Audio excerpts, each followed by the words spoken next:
Personality development के नए episode में आपका स्वागत है। आज का एपिसोड है कि हमें जो पब्लिक प्लेस होती हैं, इनके सार्वजनिक स्थान होते हैं, उन पर हमारा बिहेवियर कैसा रहना चाहिए। दूसरों के साथ, महिलाओं के साथ, वरिष्ठ नागरिकों के साथ या बच्चों के साथ किस तरह का बिहेवियर हमारा होना चाहिए, इसके बारे में आज डिस्कस करने वाले हैं। सबसे पहले करते हैं कि हम जब ट्रेन या बस में सफ़र करते हैं तो उस समय हमारा बिहेवियर कैसा रहना चाहिए। क्योंकि हर इंसान, जो ज़्यादातर लोग ट्रेन या बस में सफ़र करते हैं, उसमें सभी तरह के लोग होते हैं, बच्चे, बूढ़े, जवान, महिलाएं और सीनियर सिटीजन्स। और जब हम बस में सफ़र करते हैं तो हमें किन किन बातों का ध्यान रखना चाहिए जिससे कि हमारी पर्सनैलिटी, हमारे व्यक्तित्व में किसी तरह की कोई रुकावट पैदा ना हो, हमारे व्यक्तित्व को कोई नुकसान ना हो, या हमें कुछ ऐसा कुछ नहीं करना, झेलना पड़े जिससे कि हमारी पर्सनैलिटी थोड़ा सा अलग हो जाए। आज उनके बारे में डिस्कस करें। सबसे पहले कि आप हमेशा जब भी बस में चढ़े तो एक लाइन में, इनके कतार में खड़े होकर चलना चाहिए और कभी भी धक्का मुक्की मत करो। चढ़ते समय या उतरते समय कभी भी धक्का मुक्की नहीं करना चाहिए। जब आप बस में उसमें चढ़ जाओ तो कोशिश ये करो कि उसको कम से कम गंदा करो। गंदा करने की कोशिश मत ही करो उस चीज़ को।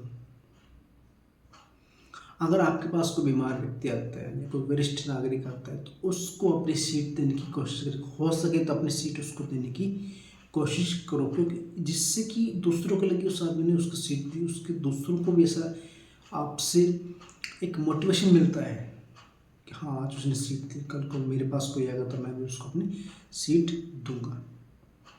और सभी से सही तरह से बिहेव कीजिए। ये नहीं कि किसी पे चिल्लाएं, किसी को धक्का मुक्की करें, किसी को गाली गलौज करें। ये सब आपकी पर्सनैलिटी को सूट नहीं करेगा।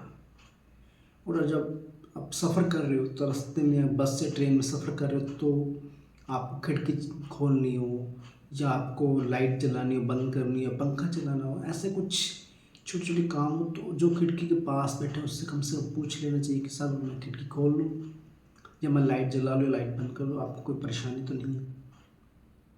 जब आप जिन चीज़ों के बारे में पूछते हो ना तो लोगों को महसूस होता है कि गर्वित महसूस होता है। हाँ, उस इंसान ने मुझसे पूछा, ऐसा क्या है इसमें।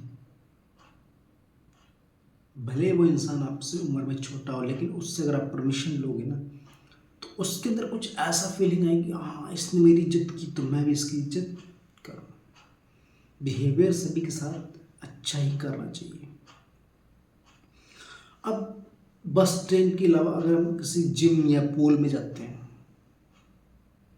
तो तब भी हमारा सेम बिहेवियर रहना चाहिए, क्योंकि जिम और पूल में भी ना थोड़ा सा पब्लिक प्लेस की तरह ही वो होता है।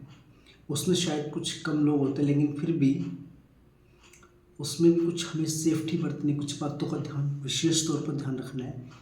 वो कौन सी बातें हैं? जिम जाते समय कम से कम आपको एक प्रॉपर ड्रेस पहननी है, एक अच्छे कपड़े पहनने हैं आपको।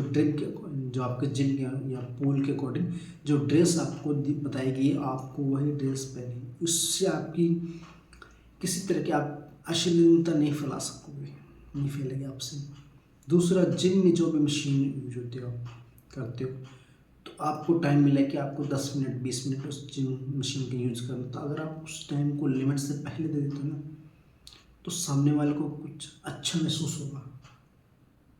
वो भी ये कोशिश करेगा कि कल को अगर आपको टाइम मिले तो वो अभी आपको टाइम से पहले आपकी मशीन दे देगा कि आप उस चीज़ को यूज कर लो। जब आप ऐसे बिहेवियर करते हैं ना तो सामने वाले को थोड़ा अच्छा महसूस होता है, उसको कुछ कंफर्टेबल महसूस होता है। और जब आप पूल में जाते हो ना और आपको तैरना नहीं आता तो जो आपका ट्रेनर होता है ना उसकी गाइडेंस बहुत ज़रूरी है। उसकी गाइडेंस बहुत ज़रूरी है, क्योंकि इससे आपकी सेफ्टी बनी रहेगी, आपकी सेफ्टी बनी रहेगी। और जब पूल में बहुत ज़्यादा लोग आ जाते हैं तो कोशिश करो कि आप अपनी लाइन में रहो, क्योंकि इससे भीड़ भाड़ वाला एरिया ना वो कम हो जाएगा। अगर आप अपनी जगह पे रहोगे, सेफ रहोगे। आप किसी और में जाओगे तो आप सेफ नहीं रहोगे, कोई आप पर कुछ तरह का किसी तरह का आरोप भी लगा सकता है। वो पूल में नहाते समय, तैरते समय किसी तरह की अश्लील हरकत ना करें, क्योंकि मैं इस चीज़ के बहुत ही खिलाफ हूँ। जब आप इन चीज़ों का यूज करते हो ना, अपने पूल में जाना या जिम में जाना, बस ट्रेन में सफ़र करते समय अगर आप इन चीज़ों को यूज करते हो ना, तो आपकी पर्सनैलिटी थोड़ा सा अलग तरह का दिखेगी लोगों को, आपका व्यक्तित्व थोड़ा सा अलग तरह से निखर आएगा। तो इन चीज़ों का विशेष तौर पर ध्यान रखना है हमें। और ये पर्सनैलिटी डेवलपमेंट का एपिसोड आपको कैसा लगा, इसके बारे में आप शेयर कीजिए, कमेंट कीजिए, लाइक कीजिए। और आपको ये एपिसोड कैसा लगा एक बार फिर से पूछ रहा हूँ, तो आप इस एपिसोड को कमेंट में ज़रूर बताइए। मिलते हैं नेक्स्ट एपिसोड में, तब तक आप सभी का प्रेम पूर्वक धन्यवाद।